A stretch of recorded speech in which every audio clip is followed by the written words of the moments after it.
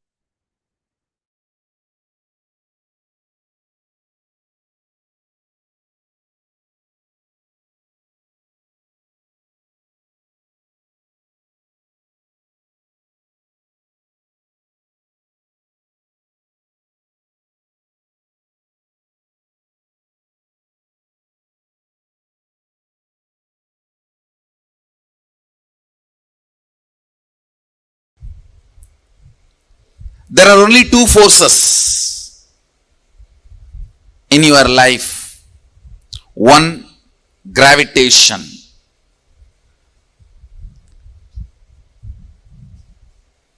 I'll explain. Listen carefully.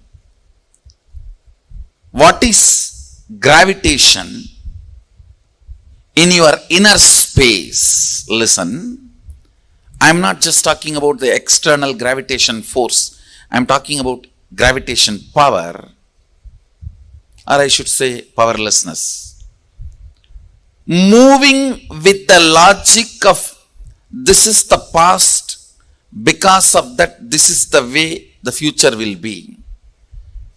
This is the way past was, because of that this is the way the future is going to be, is gravitation. Listen. If your thought current to run your life, oh, this is the way my past was, and this is the way my future is going to be. It is called logical lifestyle. That thought current is gravitation. There is one more energy current. Please understand.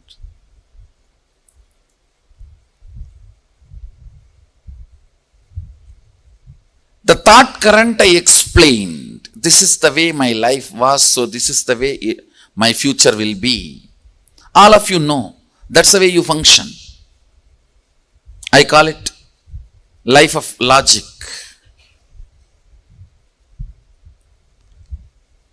But there is another one. Energy current.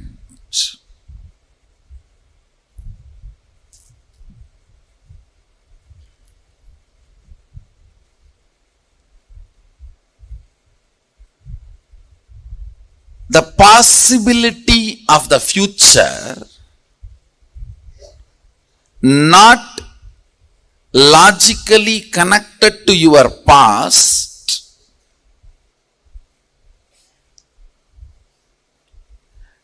not logical continuity of your past, because of some conscious intervention. You call it Guru's grace or God's grace, Sadashiva's grace. That is what I call Shaktipada. Understand? Blessed are those in whose life Shaktipada has happened. Before Shaktipada, life is logical. After Shaktipada, life will be magical. The person who decides this kind of an external intervention is impossible is atheist. Who starts convincing you it is not only not possible for me, not possible for you also is communist. Who thinks it may be possible for others in the past, not in the present, so-called modern day Hindu. It is possible for me also, maybe if I practice when I am about to die, agnostic.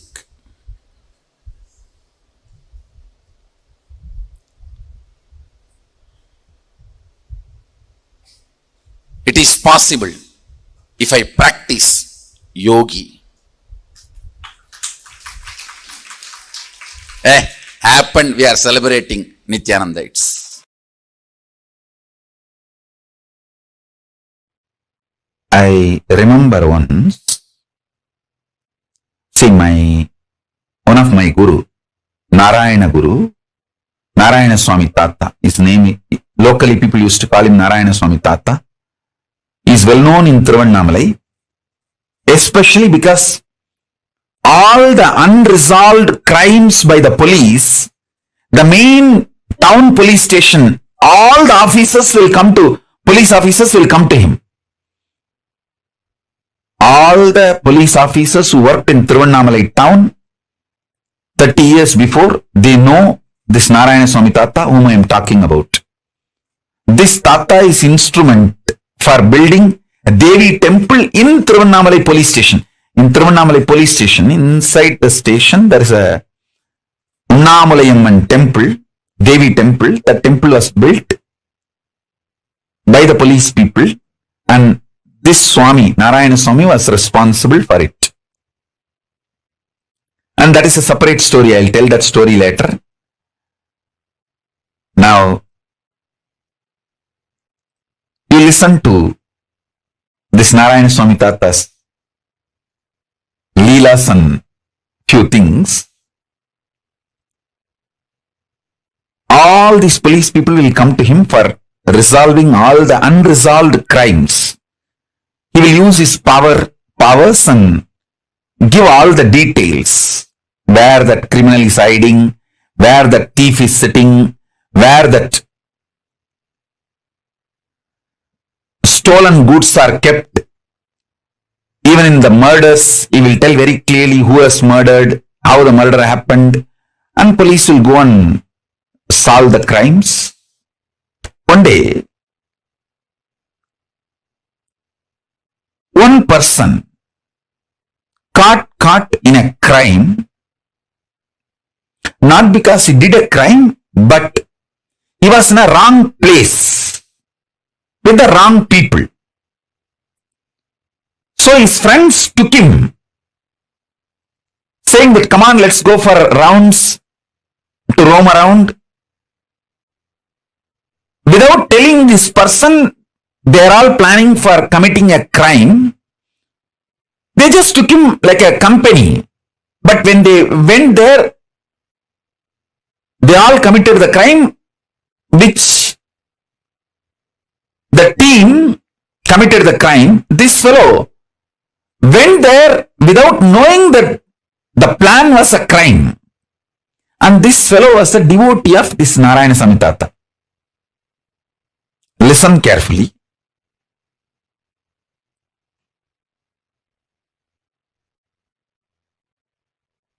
His name, that person's name, I still remember, Sivan Pillai. That Sivan Pillai is a devotee of Narayana Swami Tata.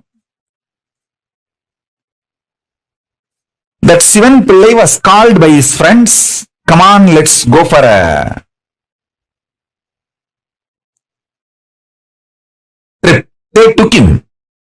But his friends did not tell that they are planning to commit certain crime and they are taking this fellow along with them for that crime.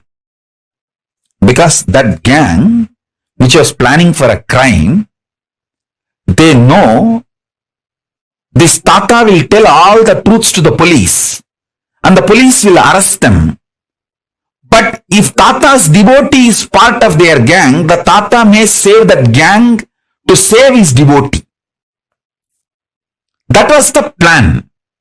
So they took this Sivan Pillai with them and committed the crime. The Sivan Pillai did not participate in the crime, but he was part of the team. He ran back to Tata, Narayana Swami Tata, and begged him, please save me. I did not do the crime and they lied. They did not tell me that they are going to commit this crime and they just took me with them. Even though I have not done the crime, but I am part I was part of that team when the crime was committed. Tata said, only one thing. All right, go and sit. He particularly mentioned one cave in Arunachaleshwara hill, in the Arunachala hill. He said, go and sit in that cave. Don't come out of it. You will get the food inside the cave. As long as the food comes to you, don't come out. Eat, stay, don't worry, don't come out. This fellow is such a obedient disciple, he went and did the same. As usual, the police came to Tata to resolve this crime. And Tata gave all the instruction and he showed all the team fellows and all of them got arrested other than his devotee.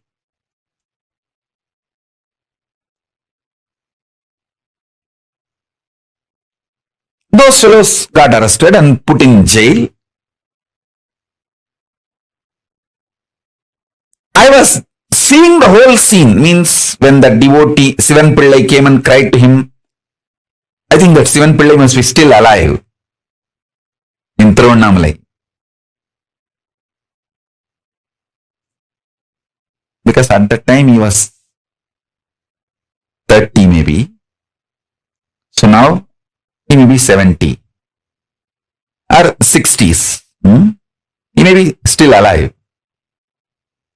I'll tell our autobiography team to go and interview him and bring him to pre-satsang hosting if he is still alive. He can narrate the whole incident. All of you can enjoy it. And I was witness for both the scenes, when Sivan Pillai came and cried and when police came and reported the crime and he resolved the whole crime and everything. I asked Tata, you could have just saved Sivan Pillai because he did not commit the crime, he was only in the scene. You just, if you did not tell his name, that's enough. Police is not going to go and arrest him. Why did you tell him to go and sit in the cave?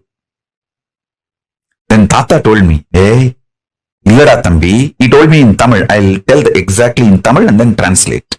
Illada Thambi, அவனுக்கு பந்தனம் இருக்குடா, அதனால பந்தனத்தை பந்தன யோகமா மாத்தத்தான் குகைக்குள்ள போய் உட்கார்ந்து தியானம் பண்ண சொல்லிட்டுண்டா. இப்ப பந்தன சாபத்திலிருந்து பந்தன யோகமா மாத்திட்டேன்டா, அவனுக்கு பிரச்சனை சால்வ் ஆயிருச்சு. Means he was supposed to get arrested in the graha situation. He asked the jail. Instead of jail, he changed it into bandhana yoga, means withdrawal from society, and he was meditating, and the same punishment is now used as transformed into tapas, and that fellow got some powers because he obeyed the Guru work. See, if he has gone to jail, he would have been physically, mentally broken, lost all the best things he had in his life. But bandhana got converted into bandhana yoga by Guru's grace, and he got all the best things in the life. He got powers, blessings of the Guru, got saved from the jail, and all the other social stigma associated with it, everything. He got all the best instead of all the worst. The Guru's grace, Guru Bhakti. And that fellow was so deeply devoted to the Guru, he just obeyed. Whatever Guru said, he did not say, oh, how will I get food, how will I get water, how will I go for 1, 2, 3. He did not ask any of the questions. He just went and sat in that cave, did not come out. And even I don't know how many days he was there and how he managed 1, 2, 3. I know for sure after that he was very healthy. And he did did not have any legal or any problem. And he started even manifesting powers because he obeyed the Guru's words. The possibility of bandhana became converted into bandhana yoga. Bandhana shapa got converted into bandhana yoga by Guru's grace.